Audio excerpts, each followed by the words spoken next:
புதுச்சேரி மண்ணாடிப்பட்டு தொகுதிக்குட்பட்ட வாதனூர் காலனி பகுதியில் 200க்கும் மேற்பட்ட வீடுகள் உள்ளது. இந்த பகுதியில் கழிவுநீர் வெளியேற்றுவதற்காக வாய்க்கால் அமைக்கப்பட்டுள்ளது. ஆனால் அந்த வாய்க்கால் சரியான முறையில் பராமரிக்கப்படாததாலும் கழிவுநீர் வெளியேற்றுவதற்கான வழிகள் செய்யாததாலும் பயன்படுத்தப்படும் கழிவுநீர் மற்றும் மழைநீர் அனைத்துமே வீட்டுகள் மற்றும் வீதிகளில் சூழ்ந்துள்ளது. இதனால் அப்பகுதியில் இருக்கும் சிறுவர்கள் முதல் பெரியவர்கள் வரை கடும் சிரமத்திற்கு உள்ளாகி வருகின்றனர். அது மட்டுமில்லாமல் அப்பகுதி மக்கள் அத்தியாவசிய தேவைகளுக்கு வேலைகள், பள்ளிக்கு செல்லும் மாணவர்கள் உட்பட கடும் சிரமத்திற்கு உள்ளாக்கப்பட்டு அவதிப்பட்டு வருகின்றனர்.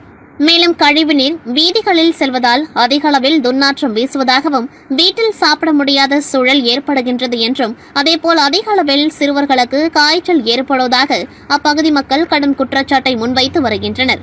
பலமுறை அரசுக்கு கோரிக்கை வைத்தும் எந்த ஒரு அதிகாரியும் இதற்கு நிரந்தர தீர்வு காணவில்லை என்றும், எனவே உடனடியாக அரசும் தொகுதி சட்டமன்ற உறுப்பினராக இருக்கக்கூடிய உள்துறை அமைச்சர் நமச்சிவாயம் உடனடியாக தலையிட்டு இந்த பிரச்சனையை தீர்க்க வேண்டும். இல்லையென்றால் சாலை மறியல், சட்டசபை முற்றுகையிட்டு போராட்டத்தில் ஈடுபடுவோம் என்று அரசுக்கு எச்சரிக்கை விடுத்தனர். ஒரு ஐடியா பண்ணி விடுங்க, வாய்க்கா கட்டி விட்டாங்க, வாய்க்கா நின்று போச்சு, தண்ணி பாட்டுக்கு வழி பண்ணி விடுங்க. கொசு கடி தினமோ தினமோ நாங்க லோடு பட்டு நடக்கிறோம், கையை போட்டு எடுத்து நடக்கிறோம். வாய்க்கா பூரா அடிச்சுக்கிட்டு மேல இருக்கிறவங்க பூரா தண்ணியை விடுறாங்க, நாங்க தான் அங்க லோடு பட்டு நடக்கிறோம். இதுக்கு ஒரு முடிவு பண்ணுங்க. பசங்க எல்லாம் கொசு கடிச்சு நாங்க லோடு பட்டு நடக்கிறோம்.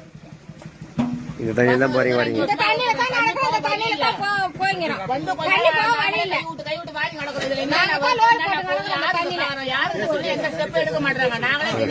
தண்ணி போக வசதி கிடையாது சாருங்க. நாங்க இது போடல, தண்ணி போக வசதி கிடையாது. இது ஒரு 3 மாசத்துக்கு தாங்க. அதுக்காக நாங்க தீர்வு காண்டுக்குவோம், நாங்க வழி கட்டிக்குவோம், நாங்க வாய்க்கா கட்டி விட்டுறோம்னு கவர்மெண்ட் சொல்லிட்டு போனாங்க. இது 12 வருஷமாவும் அப்படியே தான் இருக்குது. நாங்க 12 வருஷமாவும் இந்த தண்ணியில தான் போயிருக்கிறோம். ஒரு வேளை உட்காந்து சாப்பிட முடியல, படுக்க முடியல. மஞ்சள் காமலை வருது, பாம்பு வருது, கல்லு வருது, எல்லாம் இந்த இடத்துல வருது சார். நாங்க படாத சித்திரவதை பண்ணுறோம் சார். இந்த இடத்துல நாங்க ஒருத்தவங்க கூட வந்து நடவடிக்கை எடுக்க மாட்டாங்க. நாங்க மரகாப்பாலாம் பாக்குறோம்ப்பா முடிச்சிடுறோம்ப்பா இதாக சொல்லிக்கிறாங்க. இதே மாதிரி வாய்க்கை கட்டின்னு போறாங்க, வாய்க்கை கட்டின்னு போய் பாதியில விட்டுட்டாங்க, ஸ்டே வாங்கிட்டாங்க, அது வாங்கிட்டாங்கன்னு. ஆனா நாங்க இது ஒரு நாள் கூட நாங்க நிம்மதியா சாப்பிட்டு கிடையாது, ஒரு நாள் கூட படுத்து கிடையாது. மலையில இருந்து கொசு கல்ல ரொம்ப வருஷம் 12 வருஷமாக லோல் பண்ணுறாங்க சார். யாராச்சும் வழி பண்ணு வந்து பாக்குறாங்க போறாங்க. ஒண்ணுமே நடவடிக்கை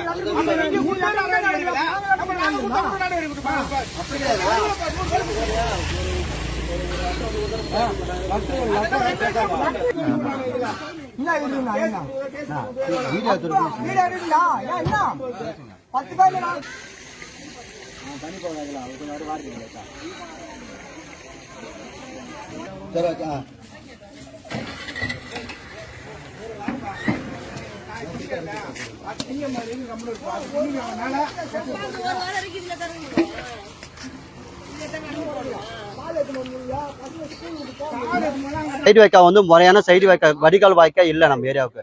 வடிகால் வாய்க்கா இல்லாம இந்த தண்ணி போறது வழி இல்லாம மக்கள் வாழ வேண்டிய பகுதியில இந்த தண்ணியை கொண்டு போய் அந்த இடத்துல விட்டு ஒடுக்குமுறை கொண்டாக்கி அந்த இடம் வந்து வாழ தகுதியற்ற இடமா மாறிடுச்சுங்க இந்த இடம்.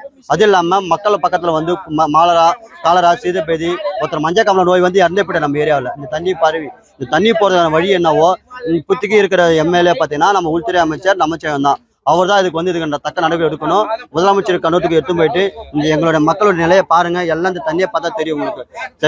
குழந்தைங்க முதலாகி நோய் அடிக்கடிக்கு மாசம் நோய் வந்து தூக்கிட்டு போய் ஹாஸ்பிட்டல் சேர்த்து மருத்துவமனைக்கு போறத ஒரு வழியா இருக்குது எங்களுக்கு. இதுக்கான நிரந்தர தீர்வு காணணும். இது இல்லாம இந்த 15 வருஷமா அந்த இடம் வந்து விடாம வச்சிருக்காங்க ஆதரவு மூலியமா. அந்த இடத்த வந்து மக்களுக்கான இடமா ஒதுக்கி அந்த இடத்த ஒதுக்கிடணும். 2வது பட்சமா இந்த தண்ணியை வந்து எங்க போய் முறையான இடம் சேர்க்கணும், இடத்துல சேர்க்கணும். அப்படி இல்லையா மக்கள் போராட்டம் திருத்தி பலாயிரம் பேர் கொண்டு மக்கள் போராட்டம் ஏற்பட்டு நடத்துவோம். அப்படி இல்லையா சாலை முறை நடத்துவோம், இல்லையா சட்டமன்ற நோக்கி போராட்டமே நடத்துவோம் எங்க கட்சி சார்பா. இது கோரிக்கையை எடுத்து இது உள்துறை அமைச்சர் நமச்சிவாயமும் முதலமைச்சரும் இது அடுத்தபடியா இந்த பிளாட்ஃபார்ம் மூலியமா ஒதுக்கப்பட்ட நிதியை வந்து இதுக்கு முறையான செலவு செஞ்சு எங்க மக்கள் தீர்வு காணணும். தீர்வு காணலன்னா அடுத்த நடவே போராட்டம் எங்களை மழைக்கு போராட்டம் தான் நடத்துவோம்.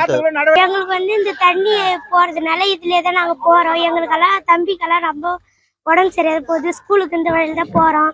தம்பிக்கெல்லாம் நிறைய ஜுரம் வருது, பாப்பாக்கு கொசு நிறைய வருது, சாப்பிட முடியல, ஸ்மெல் வருது, உடம்பு முடியல யாருக்குமே. தம்பி பாப்பாக்கெல்லாம் ரொம்ப உடம்பு சரியாத போகுது. சாப்பிடும் போதெல்லாம் ஸ்மெல் வருது, சாப்பிட முடியல, கொஞ்ச நேரம் தூங்க முடியல நைட்ல. வாந்தி வருது சாப்பிடும் போதே, வெளியிலே வர முடியல, உட்கார கூட முடியல, பாம்பு வீட்டுள்ள எல்லாம் வருது.